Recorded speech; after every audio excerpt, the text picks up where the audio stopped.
Welcome to The Blend. My name is Steve Benz. I've got something great, somebody you've been cranking to for years and years and years. He is a member of the Canadian Music Hall of Fame. Let us welcome, from Loverboy, Mike Reno. Mike, welcome aboard.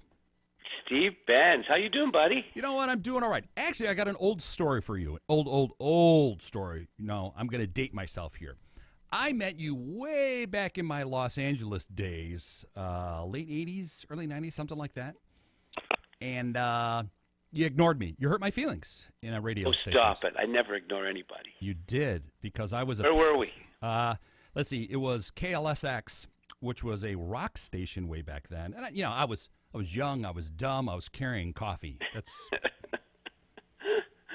Well, you're getting your start, man. I was just getting started, too. I was probably talking to the jock on the air, and you were just walking around. I mean, I didn't do it on purpose, man. I'd never ignore you. I mean, I shouldn't say that I was that young at the time, but I had long hair. I had cool hair and everything. So back when both of us were cool. Remember those days? Do you? Oh, kind of. You know, cool is all in the head, huh? I Is still it? consider myself cool when I walk out on stage. Oh, my God. You know, relatively cool. Well, we try as best as we can. Now, with family members and all that, are you still cool in your own family? Well, I guess I'm kind of cool. I'm 65. I'm still in a rock band. That's pretty cool. You know, when you have to hesitate, you have to wonder, because I am not cool in my family. You got to work harder at it, man. I do. So I got a lot of questions for you. You know, people ask rock stars like you the same questions all the time, and it gets old. Now, I'm going to date myself a little bit here. I remember hearing your voice and going, my God, is that Bad Company?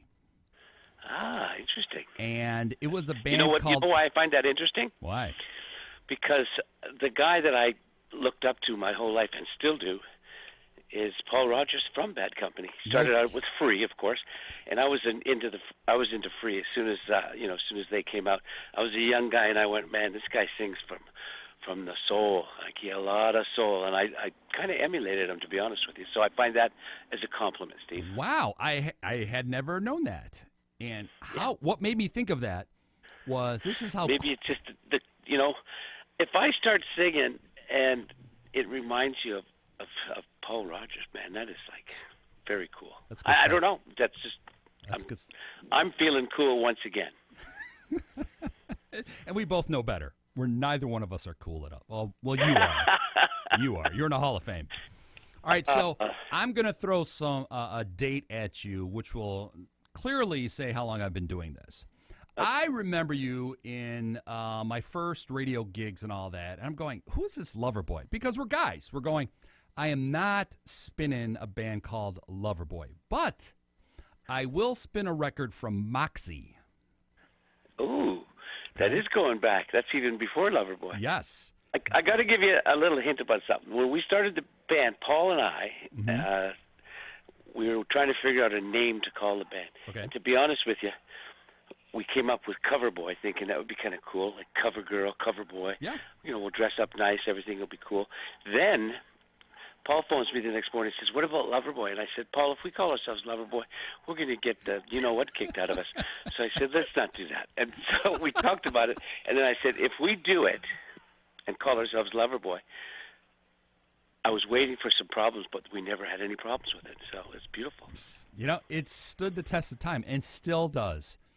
Every woman I ever dated in the 80s, early 90s was like, oh, my God, we got to go see Loverboy. Great.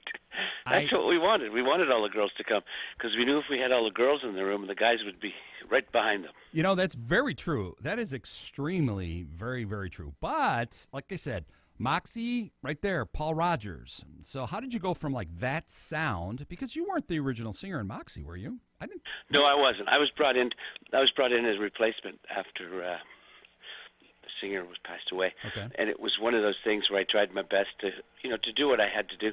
I basically wrote the songs and with the guys and tried to fit in the best I could. Sure. And I enjoyed that band. I was with Moxie for 3 years, and it was really my first experience as a recording artist. So I learned a lot. But one thing I did learn from Moxie was I felt like working a little harder than they wanted to, so I moved on. Yeah.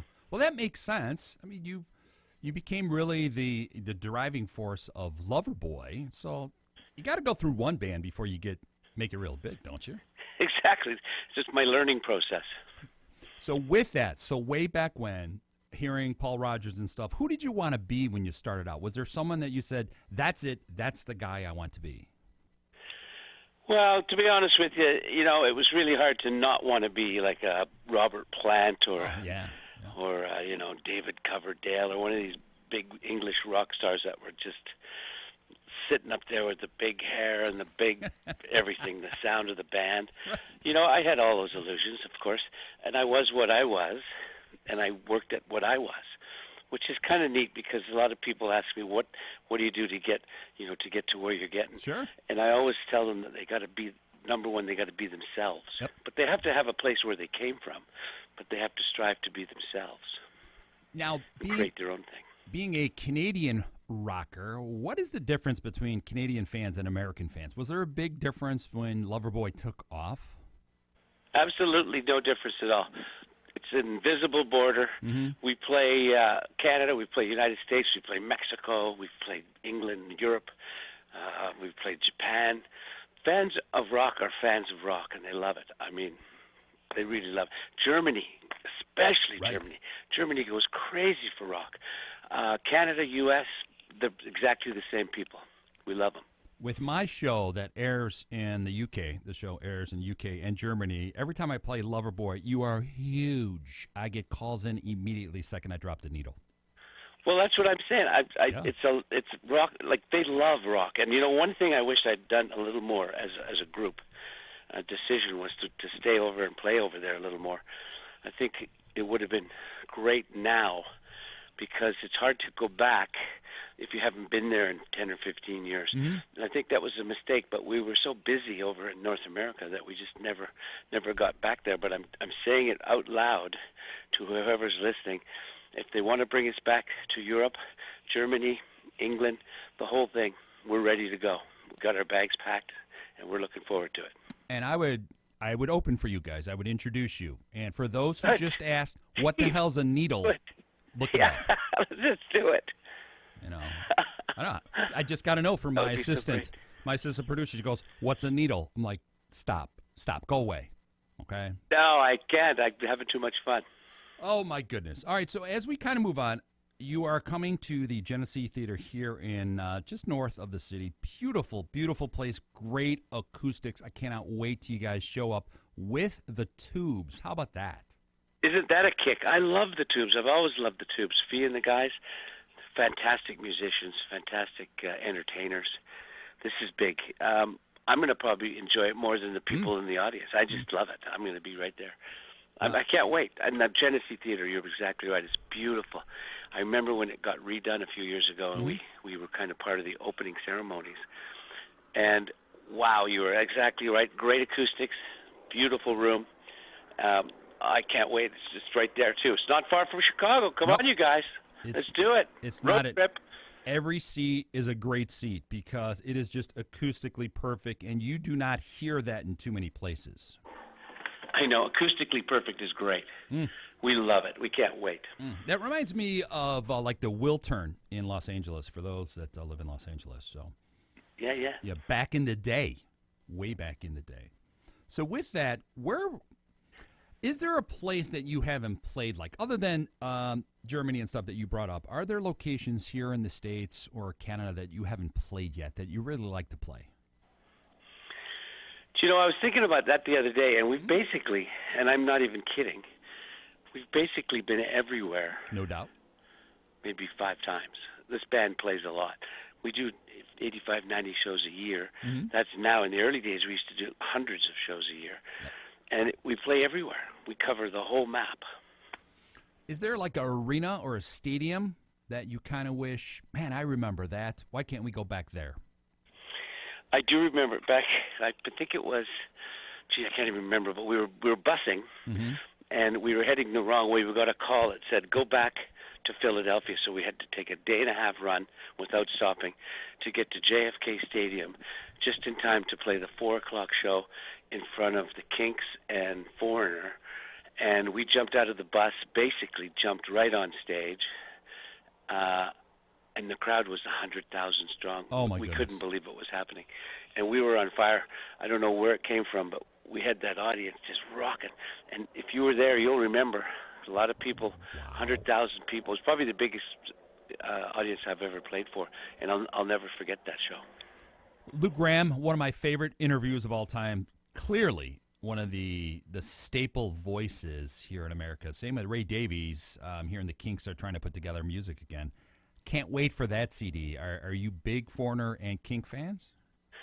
Foreigner is one of my, maybe Foreigner is my favorite band. Okay. They write songs perfectly. Yep. The songs are perfectly written. Lou Gramm was ultimately one of my favorite singers. I love Foreigner. I even loved the new guy. Yep. He's fantastic. Yep. I think his name's Kelly. Kelly's fabulous. You know, they just can't do anything wrong. The songs are huge, well written, amazing. What about you're going on tour? Who would you put on the bill with you if you had a choice?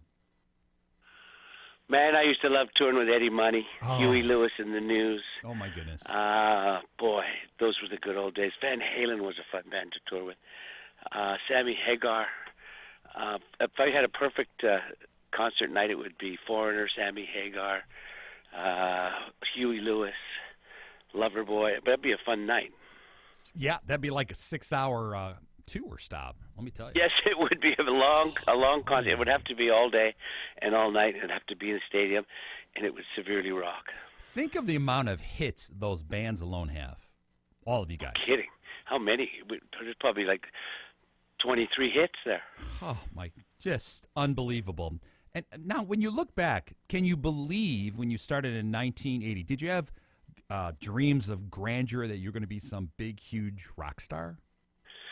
Absolutely not, Steve. I was most of the guys in the band just were kind of hoping to get to the end of the week where we'd have some beer and maybe pick up some girls. we were in it for the beer and the girls. We never thought that we'd be here, 40 years later, still doing the same rock and roll thing. But there's still chicks and there's still beer, so we're happy.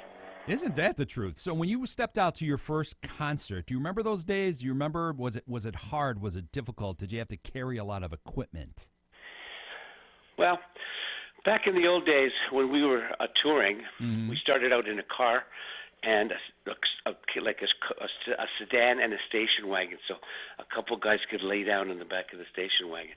And we were beating around the country warming up Kansas. And really all we had was a van full of gear, guitars, drums and stuff, and 2 cars to drive to the next show. After about 3-4 weeks, we were so tired, the promoter said, listen, don't tell your manager, but I got you a bus, and it's pulled up right out back.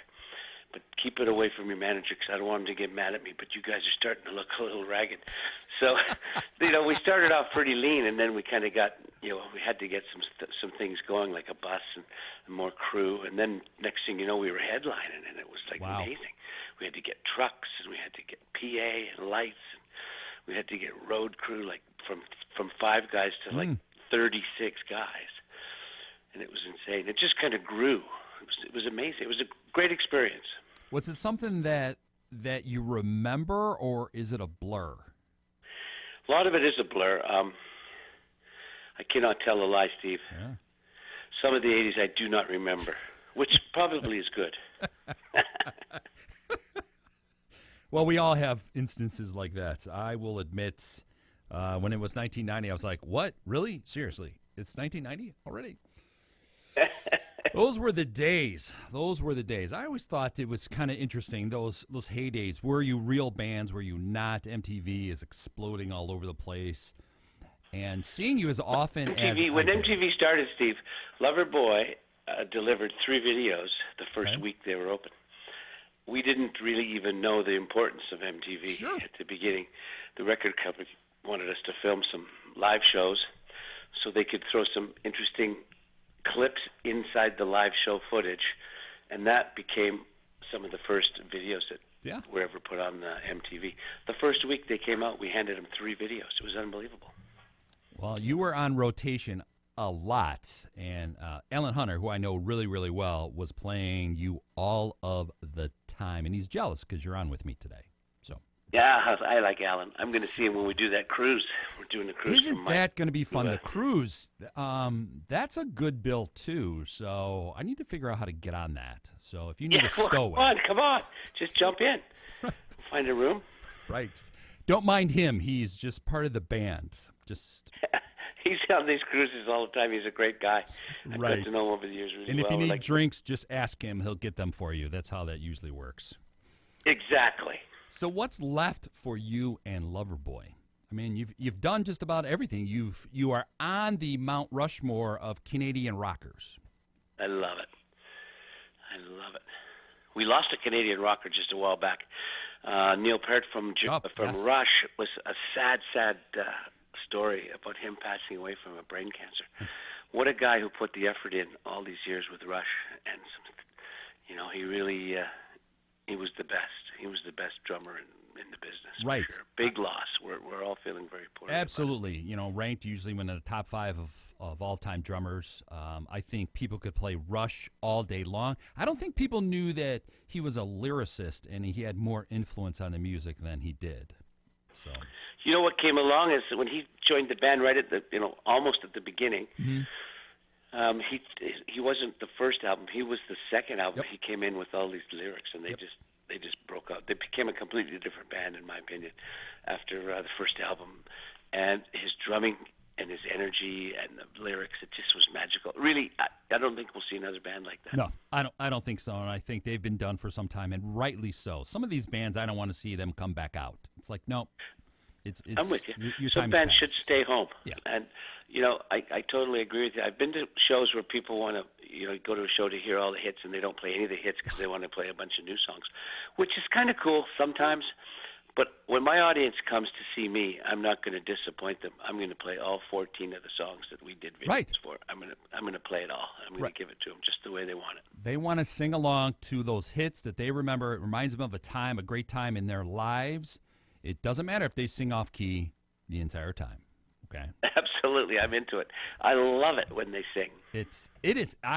When I'm backstage, I would rather hear that. I love seeing people kind of dance in and sing along with all the bands like you. That is what's far more fun for my job, just to see all of that. Oh, it's great. And then I've got all these vinyls that I don't know what to do with because I can't play them anywhere. So. Well, get a turntable. Go backwards. You know what? I probably have one somewhere. Just get one, plug it in, put some power on it, and it'll sound great. You watch. And no speakers. I think that's the issue. Is you can't get speakers. So we'll figure that out. Somehow, some way, we will figure that out. So where can people follow you and the band on social media? Well, one of the big ways is to see us at loverboyband.com. Mm-hmm. And from there, there's all kinds of places you can go. We've got quite an interesting website where you can listen to things, watch videos. You can go back to the American Bandstand days all the way up to today. Goodness. And last weekend when we were up in Ontario, you could see it all. That is the place to be. Now, do you reply? Do you and the band members do stuff online where you're replying to people? Absolutely, we reply. We talk to them all the time. And we do the Loverboy Facebook thing. It's all going. It's all going strong. And it's really kind of fun. Well, tell you what we're going to do. We're going to do a live Facebook from the Genesee Theater backstage. You and me and the rest of the band. Okay. I'm in. I think we need to do that. There will be no singing from me whatsoever. Come on. I can teach you how to sing a little bit. At least. You've heard of miming. That's me. I will just mouth the words. I'll get you singing, Steve. You watch. Mike, always a pleasure to have you on the show. You are always welcome back here on The Blend. I appreciate it, man. I always have fun talking to you. I look forward to seeing you at Genesee Theater. We will see you soon.